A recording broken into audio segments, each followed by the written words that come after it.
Vamos a ir en Marcos, en nuestro libro que estamos estudiando, Marcos capítulo 9,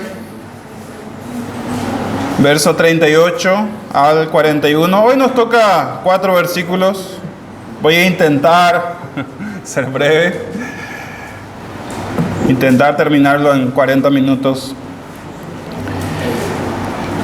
Marcos capítulo 9, 38 al 41. Es un texto muy significativo, con muchas enseñanzas para nosotros en esta mañana, de los cuales vamos a tomar algunos nomás. Vamos a leer, dice: Juan le respondió diciendo: Maestro, hemos visto a uno que en tu nombre echaba fuera demonios, pero él no nos sigue. Y se lo prohibimos, ¿por qué? Porque no nos seguía. Pero Jesús le dijo: no se lo prohibáis, porque ninguno hay que haga milagro en mi nombre que luego pueda decir mal de mí. Porque el que no es contra nosotros, es con nosotros, o con nosotros es. Versículo 41. Y cualquiera que os diere un vaso de agua en mi nombre, porque sois de Cristo, de cierto os digo que no perderá su recompensa. Amén. Que el Señor nos ayude a digerir en esta mañana, a alimentarnos de esta porción de su palabra. En el afán o en la búsqueda de ser una iglesia que trata de ser fiel a la Escritura, nosotros, hermanos, debemos evitar dos extremos. Ni demasiado para la derecha, ni demasiado para la izquierda. El primer extremo es creer y dar lugar a todo aquel que dice ser de sana doctrina o aquel que dice yo soy cristiano, sin importar lo que crea. Total, todos somos cristianos, vengan para acá, suban al púlpito, hablen cualquier cosa. Ese es un extremo. No queremos ofenderle a nadie, así que vamos a decirle que vengan. Así, total, dice que es cristiano. Ese es el primer extremo. El segundo extremo es ser tan estrechos que no le damos lugar a nadie. Solo nosotros. Nosotros tenemos la sana doctrina, nosotros sabemos enseñar, nadie más. Ese es el otro extremo.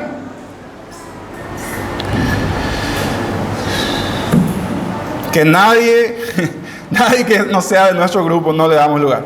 Solo porque tal vez hace las cosas diferentes como las hacemos nosotros y así terminamos aislándonos de todos los demás.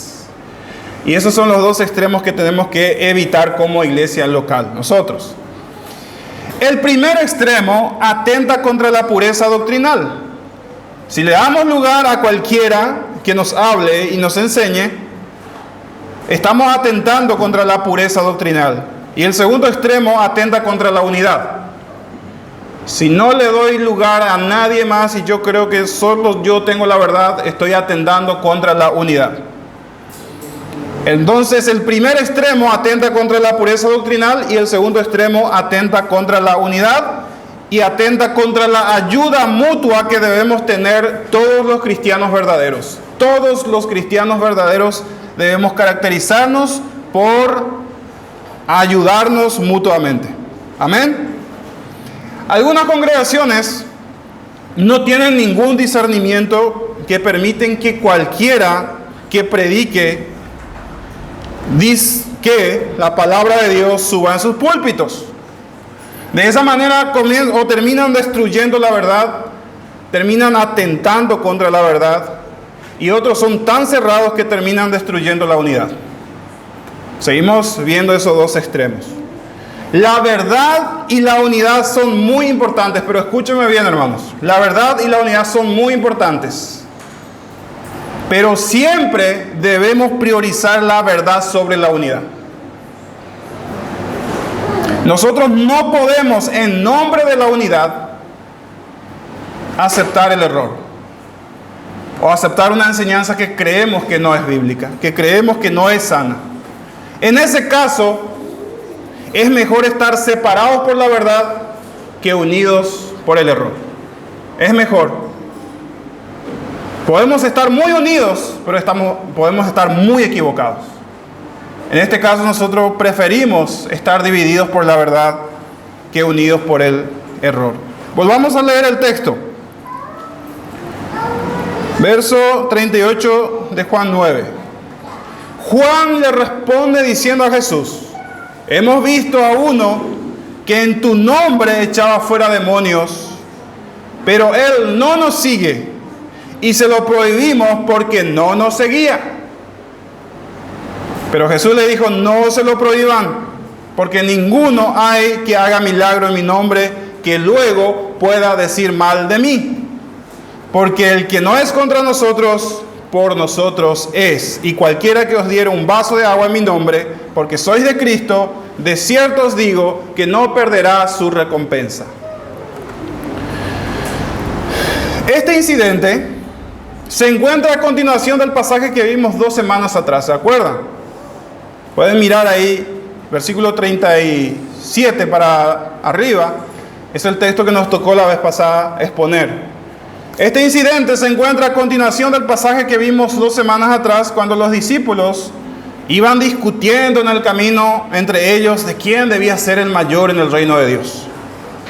Jesús acababa de anunciarles que al llegar a Jerusalén sería apresado y ser condenado a muerte. Pero los discípulos estaban tan cegados por sus sueños de grandeza que no pudieron identificarse con la gran tristeza que Jesús sentía en ese momento. Cada uno de ellos quería ser el mejor o el mejor puesto.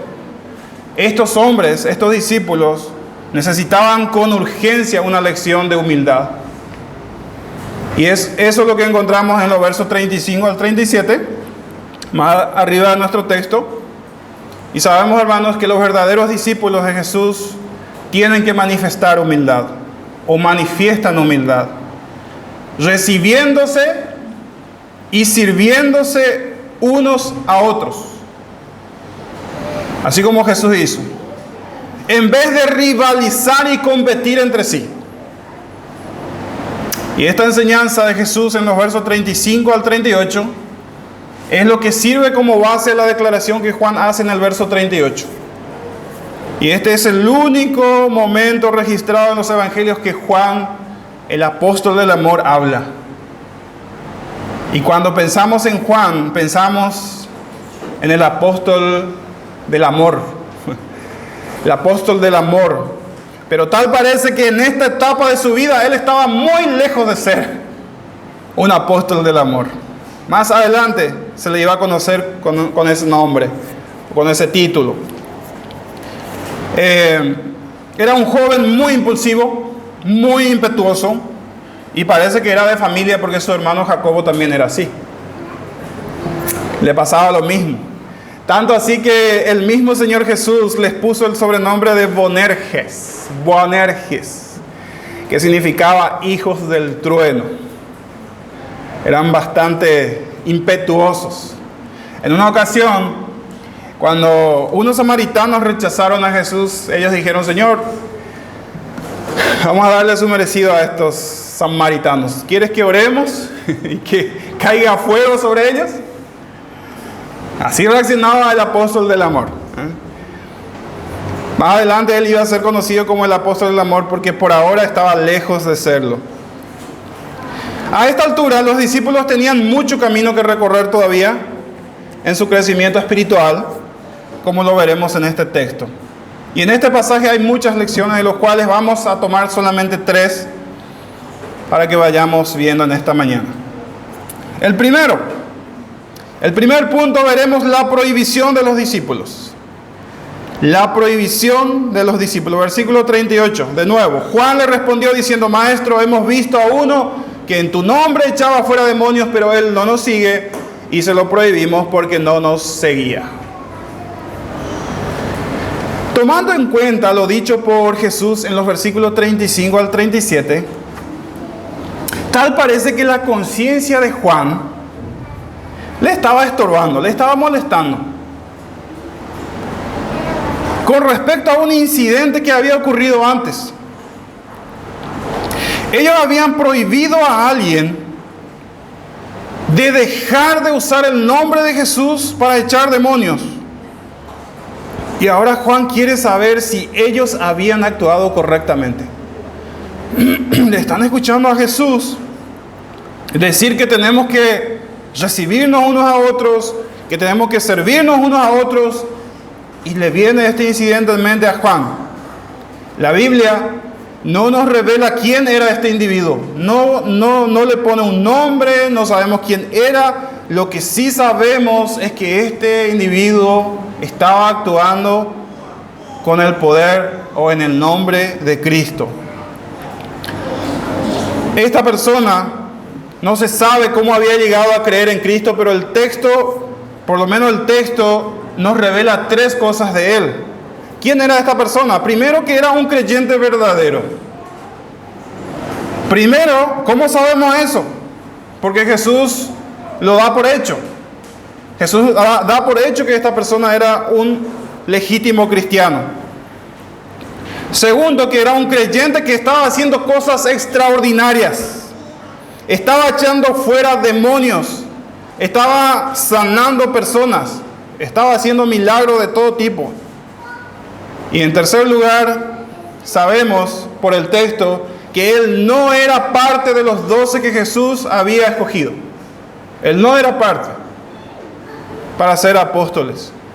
Y debemos entender que en esta altura de la historia redentora la iglesia aún no existía. ¿Sí? La iglesia, como lo conocemos hoy, todavía no había existido. Sin embargo, es muy probable que en todo lugar donde Cristo ya había predicado, hubiera convertido a muchas personas. Y estas personas ya estaban poniendo su fe en acción, como este hombre que estamos teniendo acá en el texto. Pero que no eran de los 12. Los apóstoles eran demasiados exclusivistas. Tenían un pensamiento bastante sectario. Nosotros nomás. Nosotros 12 somos los elegidos. Aparte de estos 12, nadie tiene autoridad de hacer lo que nosotros hacemos. Bueno, más o menos eso es lo que pensaban estos apóstoles. Los apóstoles, noten que el problema de este señor, de este individuo, que no sabemos quién es, el problema no es que estuviera predicando falsas doctrinas. El problema para los apóstoles era que él no les seguía a ellos. Vean el texto. Porque no nos seguía.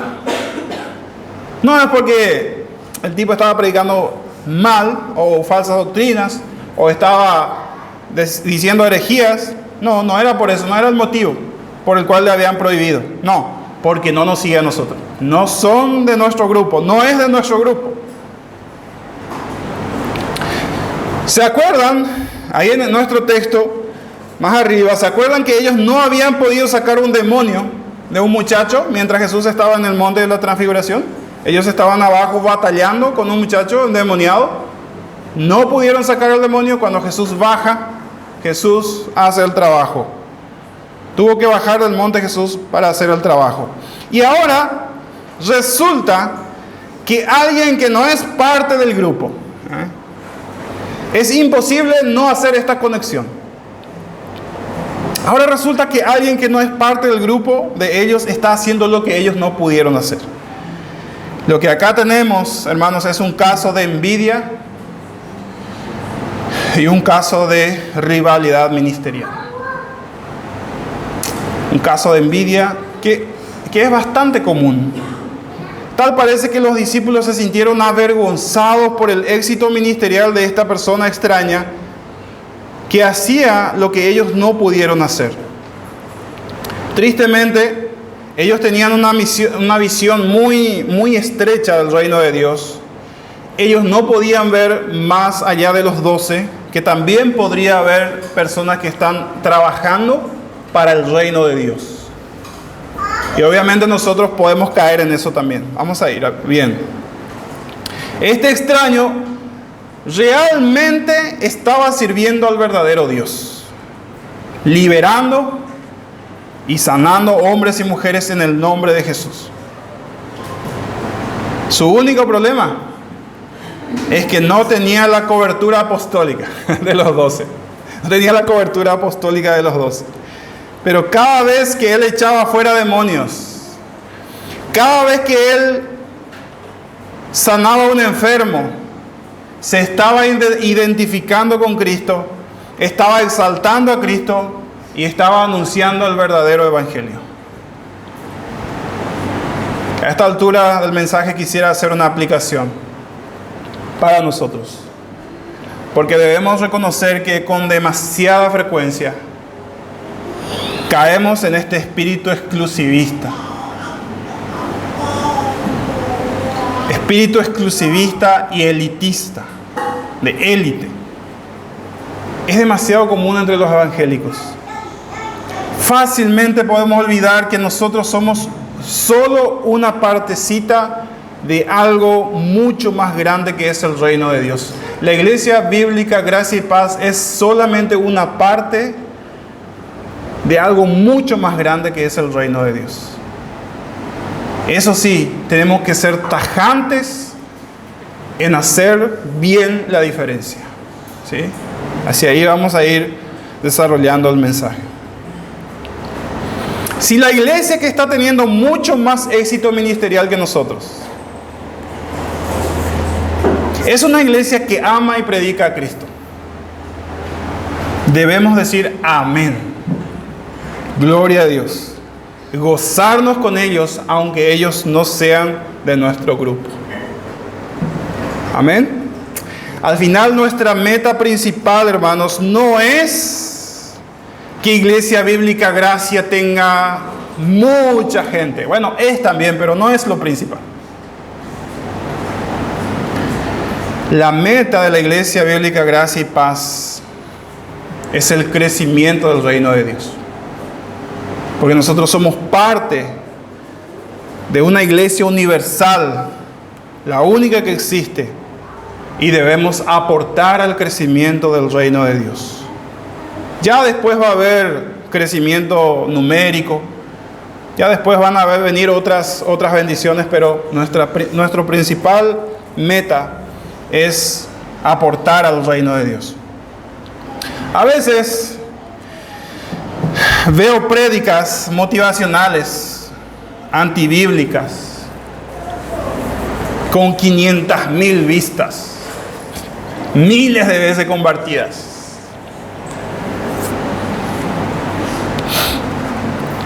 Y a veces me siento un poco mal o me siento un poco, no sé si con envidia, ¿verdad? Pero el mío a veces con suerte llega a 80 o a 100 vistas. O el nuestro, de nuestros hermanos que predican también. Y es ahí donde yo me digo a mí mismo, y me hago recordar a mí mismo, Dios no te medirá por las vistas y por los me gustas de tu prédica, sino por la fidelidad con que desarrollaste el mensaje, si fue bíblico, si fue para su gloria. Y no porque fueron vistas y compartidas miles de veces. Así que cuidado, hermanos, cuidado. Y yo estoy hablando desde mi perspectiva como predicador y a mis compañeros también que predican y a ustedes también. Cuidado con rivalizar con personas que no sean de nuestro grupo, pero que están sirviendo a Cristo también, aunque no hagan exactamente las cosas como nosotros las hagamos. Amén. Cuidado de ponerle tropiezo a alguien que está sirviendo a Cristo, que no sea de nuestro grupo. No podemos estorbar a otros verdaderos creyentes solo porque no pertenecen a nuestro grupo. Eso es un pecado odioso que pone en peligro el avance del reino de Dios y quebranta la unidad. Es un pecado que quebranta la unidad. Además, es un terrible testimonio ante el mundo. El mundo dice, ni entre ellos no se unen, entonces ¿cómo van a avanzar en el mundo o van a evangelizar el mundo.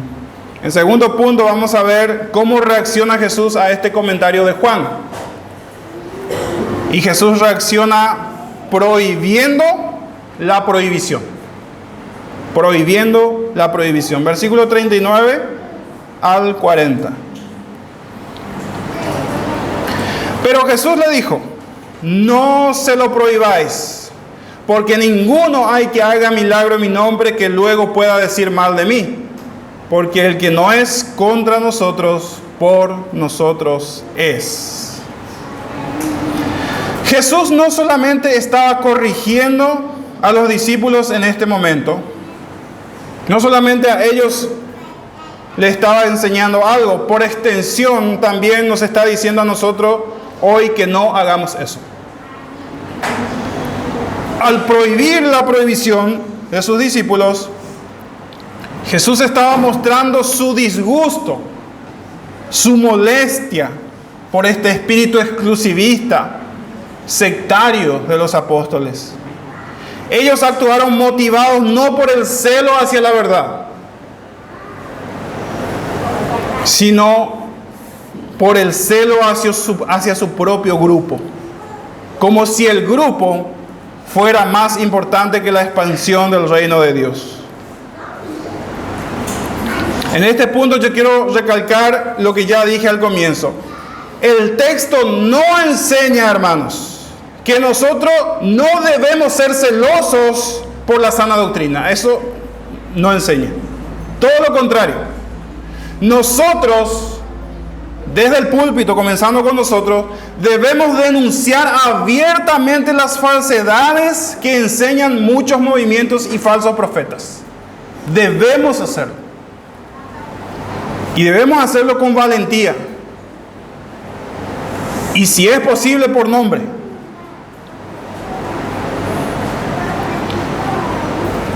Aquellos que distorsionan la verdad para manipular a la gente, para manipular a las masas. No podemos ser light en la pureza doctrinal. Si somos light en la pureza doctrinal, terminaremos corrompiendo el evangelio. Terminaremos poniéndole agua al evangelio, agregándole o quitándole. Y el apóstol Pablo, le quiero llevar en Romanos capítulo 16, 17 al 18, es muy claro en este sentido. El Nuevo Testamento es muy claro en este sentido.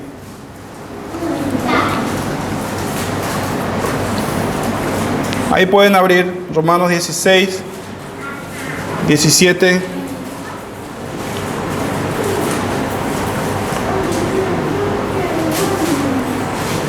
¿Lo tienen?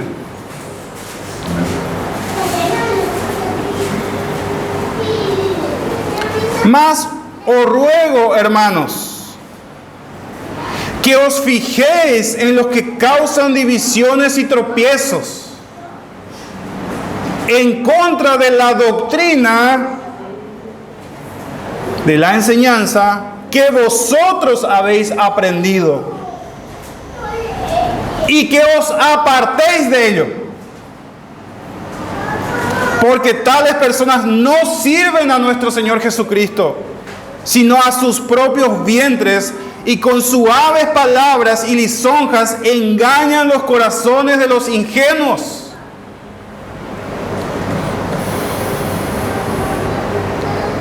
El apóstol Pablo, inspirado por el Espíritu Santo, es muy claro en este sentido. Si nosotros sabemos y tenemos razones suficientes que un movimiento llamado cristiano no es bíblico, debemos denunciarlo y debemos apartarnos de ellos. No es pecado hacer eso. Y ahora me viene en mente lo que dice Judas también, creo que capítulo 1, solo un capítulo tiene. Amados, por la gran solicitud que tenía de escribiros acerca de nuestra común salvación, me ha sido necesario escribiros, dice, exhortándoles que contendáis abiertamente por la fe que ha sido dada una vez a los santos. Tenemos que defender la fe verdadera, la fe bíblica. Así que de ninguna manera, hermanos, estoy diciendo que seamos flojos y tolerantes con movimientos de falsos cristianos. Quiero ser tajante y muy claro en ese sentido. Pero para que nosotros podamos diferenciar quién es quién, necesitamos aprender primero lo que dice la Biblia. Ver las características de aquellas personas que sí predican el verdadero evangelio. Muchos, hermanos, llegarán en el día del juicio creyendo ser lo que no son. Por lo menos eso es lo que dice, lo que encontramos ahí en Mateo 7, creo que el 21. No todo lo que me dice Señor, Señor entrará en el reino de los cielos. Y esto Jesús lo dijo en un contexto donde Él estaba enseñando acerca de falsos maestros. No todos los que dicen Señor, Señor.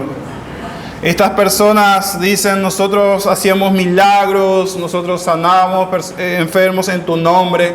Y Jesús dice al final, les va a decir, yo no les conozco. Apártense de mí, hacedores de maldad. Así que lo que estamos diciendo, de lo que estamos hablando aquí, es de esa rivalidad que nace de la envidia, que nos lleva a rechazar y menospreciar el trabajo bien hecho que otros cristianos genuinos están haciendo. Incluso estos cristianos, como ya mencioné, pueden diferir, pueden discrepar, no creer lo mismo que nosotros en cuestiones secundarias, pero siguen siendo genuinos.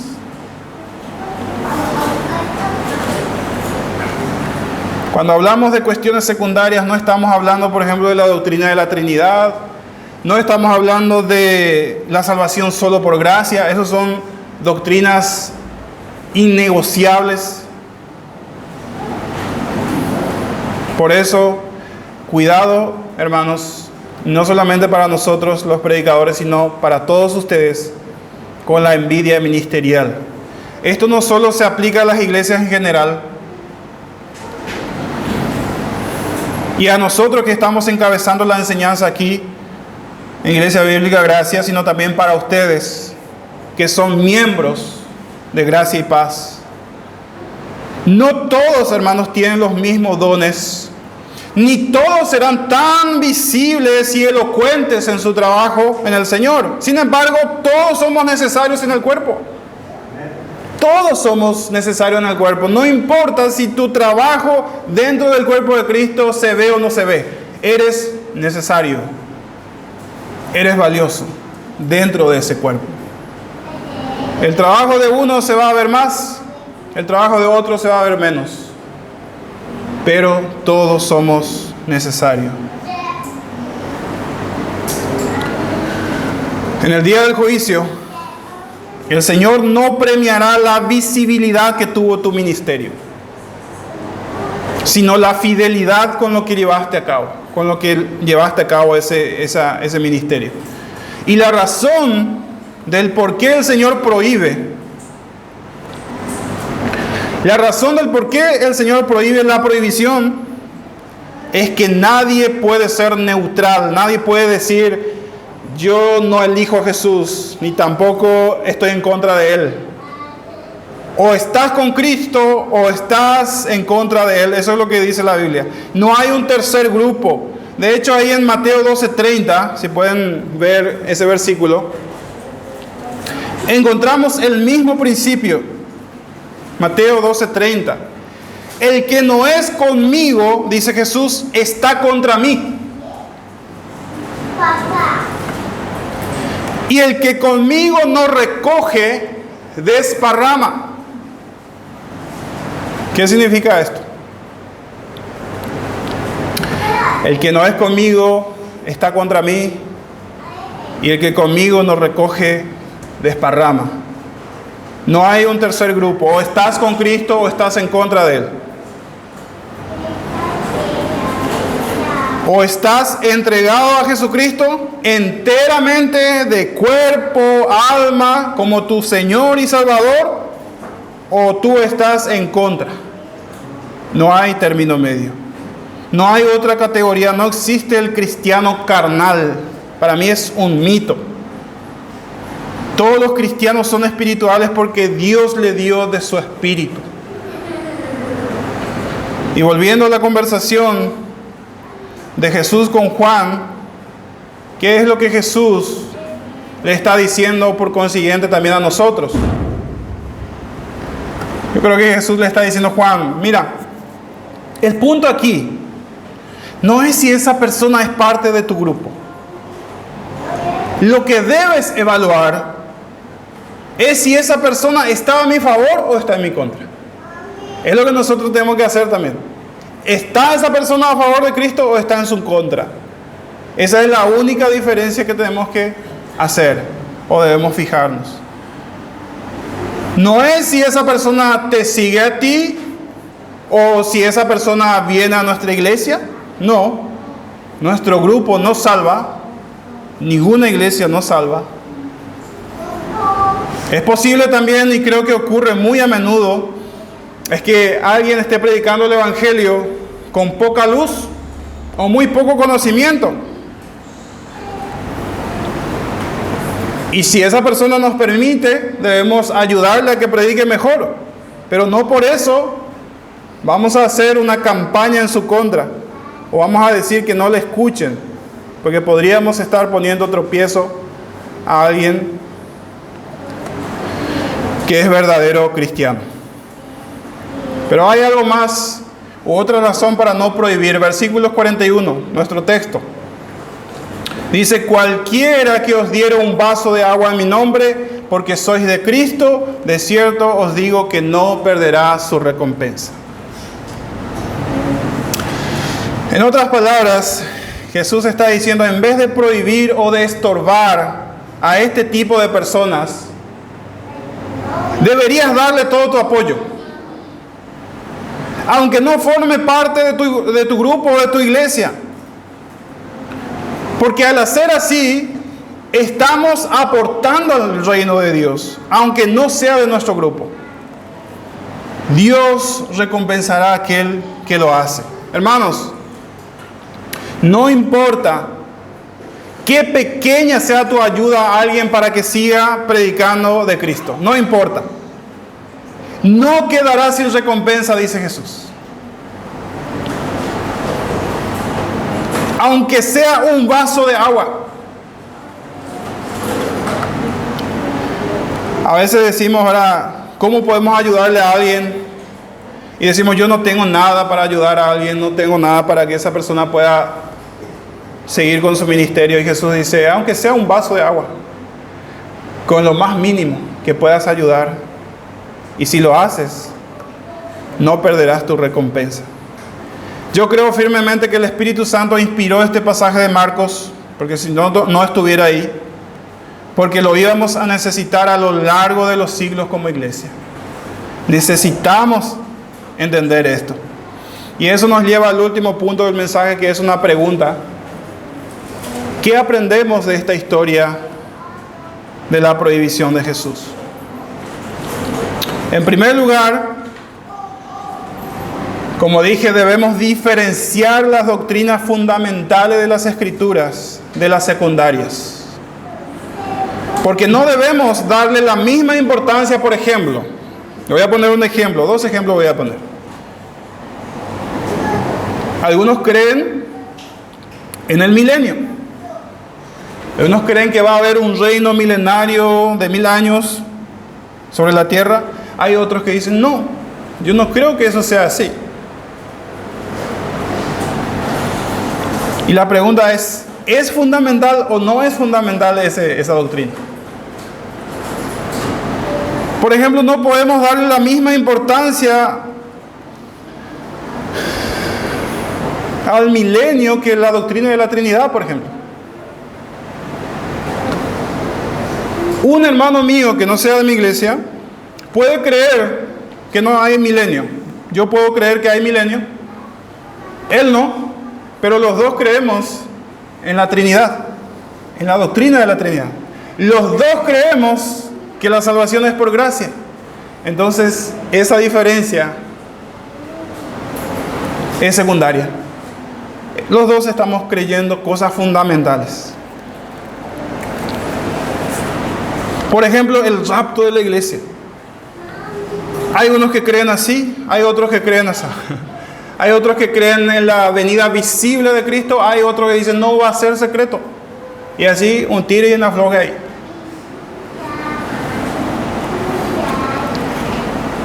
Y a ese tipo de doctrinas podemos decir secundarias. La pregunta que debemos hacernos ¿es esencial o no es esencial? Es una ilusión pensar que todos los creyentes vamos a pensar igual. Ni siquiera en este grupo de 45, 50 personas creemos todo igual. Es una ilusión eso. Ni siquiera en el matrimonio, donde hay dos personas, las dos personas son distintas, no creen igual. Otros dicen, vamos a olvidarnos de las diferencias y vamos a hacer una gran organización de iglesias mundiales. Pero la Biblia no habla de eso. La Biblia habla de iglesias locales. Un cuerpo local donde pertenecer, donde puedo practicar el servicio a mis hermanos, donde puedo practicar el amor y la sumisión. Por eso es tan importante, hermanos, ser parte de una iglesia local. Aquí en la tierra siempre vamos a tener diferencias. Y no porque la Biblia sea imperfecta. Los imperfectos somos nosotros. Nuestro entendimiento, hermanos, es imperfecta. Y solo en el cielo todo será perfecto. Y la solución está en aprender a manejar las diferencias con madurez y con amor cristiano. En segundo lugar, debemos mostrar amor y tolerancia a todos aquellos que testifican que son verdaderamente cristianos, independientemente de nuestras diferencias secundarias. En tercer lugar, hermanos, nosotros como Iglesia Bíblica Gracia debemos anhelar que el Evangelio de Cristo sea proclamado en todo lugar. Debemos anhelar, debe ser nuestro deseo. Aunque los que están haciendo no sean o no pertenezcan a nuestro grupo. Nuestro deseo tiene que ser que Cristo sea conocido y por eso debemos orar por otros ministerios. Practiquemos, hermanos, orando por otros ministerios que sabemos que son genuinos y que son liderados por verdaderos cristianos. Y si podemos ayudarle con algo económico, con algo que podemos, ayudémosle. Porque no estamos ayudando simplemente a esa persona, estamos haciendo algo por el reino de Dios. Cristo dice, lo están haciendo por mí.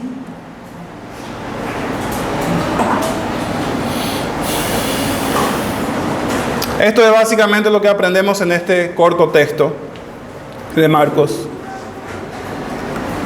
Hay un escritor llamado Juan Carlos Rail, un ministro del Señor del siglo XIX, que decía: tenemos que levantar paredes doctrinales bien claras, pero no tan altas que no podamos darle la mano al otro cristiano verdadero que está al otro lado. Debemos levantar paredes bien claras, pero no tan altas que no podemos pasar la mano al otro cristiano verdadero que está al otro lado. Que Dios nos ayude como iglesia bíblica a ser así. Y como conclusión, quiero volver ahí a Mateo 12:30 que ya leímos, donde Jesús dice: el que no es conmigo contra mí es, y el que conmigo no recoge desparrama.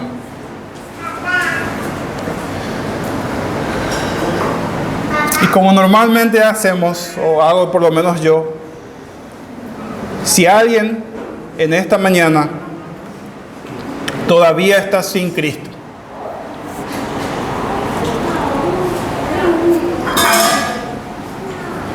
no es un detalle menor. Si alguien esta mañana no está en Cristo, está en grave peligro. Grave peligro. Su destino eterno pende de un hilo. Déjame decirte que si no estás en Cristo, y por más duro que suene, eres enemigo de Cristo. Porque eso es lo que Él dice. El que no es conmigo está contra mí. En realidad estás trabajando en contra de Cristo. Y debes arrepentirte si es así. Entregarte completamente a Él, porque el destino que les espera a los enemigos de Cristo es terrible. Ya lo dijo el escritor de Hebreos, horrenda cosa es caer en manos del Dios viviente.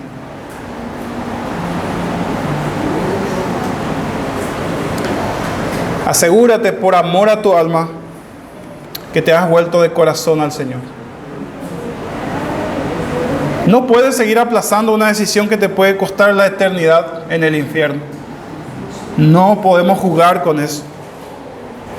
Y si nunca te viste a ti mismo como un merecedor del infierno por tus pecados, entonces no has escuchado el verdadero evangelio. Y probablemente sigues perdido o perteneciendo a otro reino.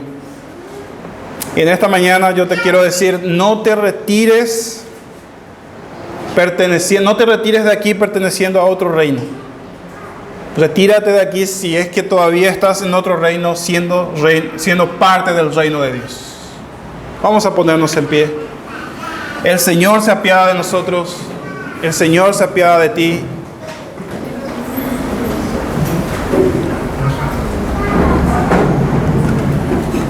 El Señor nos salve si alguien necesita salvación. Oremos. Padre, te damos gracias por esta mañana. Te damos gracias por tu palabra. Te damos gracias por lo que nos has hablado en esta mañana. Bendice esta congregación, Padre, que es tuya, por el cual diste tu vida, y llama a aquellos que necesitan arrepentirse. Llámalos al arrepentimiento, llámalos a la salvación. Te lo pedimos por amor de tu nombre, Señor. Amén y amén.